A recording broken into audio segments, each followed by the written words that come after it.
Chronic pyelonephritis. Chronic pyelonephritis is a chronic inflammation of the tubulointerstitial tissue leading to scarring of calyces, pelvis and renal parenchyma. This is a chronic inflammation of tubulointerstitial tissue, both the tubules and the renal interstitium, leading to scarring of calyces, pelvis and renal parenchyma. The chronic pyelonephritis is an important cause of end-stage renal disease. First, let's see the etiopathogenesis of chronic pyelonephritis. The main cause is reflux nephropathy. That is the chronic reflux associated pyelonephritis. The reflux nephropathy is the most common cause of chronic pyelonephritis. This occurs due to superimposition of a urinary infection on congenital vesicoureteral reflex or intrarenal reflex. So there will be a congenital vesicoureteral reflex, that is reflex from the bladder backwards towards the ureter and within the kidney, that is intrarenal reflex. So this reflex can be either unilateral or bilateral. The superimposition of infection on these reflexes to chronic pyelonephritis. The second cause is chronic obstructive pyelonephritis. This occurs due to recurrent infections superimposed on obstructive lesions, which lead to renal inflammation, parenchymal atrophy and scarring. So there will be persistent obstructive lesions due to any calculi stones, and there will be superimposed infection due to the obstructive lesions, which leads to renal inflammation, parenchymal atrophy and scarring. Next is the morphology of chronic pyelonephritis. Grossly, it can involve either one kidney, unilateral, or it can be bilateral, involving both the kidneys. The size of the kidney is decreased due to irregular scars. These scars are usually present in the upper and the lower poles due to intrarenal reflex, which is more common in the upper and the lower poles.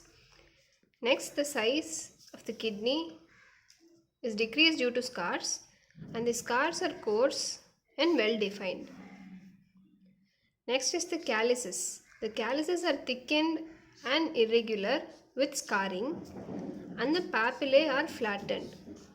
So the renal papillae are flattened, calyces are thickened with irregular scarring, and the size of the kidney is decreased due to irregular scars. Next is the microscopy. The microscopy shows chronic inflammatory infiltrate of lymphocytes and macrophages in the interstitium. So there is chronic inflammatory infiltrate in the interstitium and the tubules. The tubules show atrophy in some places and hypertrophy or dilation in the other places. And the microscopy shows thyroidization. Thyroidization refers to the dilated tubules are filled with eosinophilic hyaline material, and it resembles the colloid containing thyroid follicles. So that is why this is called as thyroidization of the renal tubules. So there will be dilated tubules filled with eosinophilic hyaline material, which resembles the colloid containing thyroid follicles. Next is the blood vessels.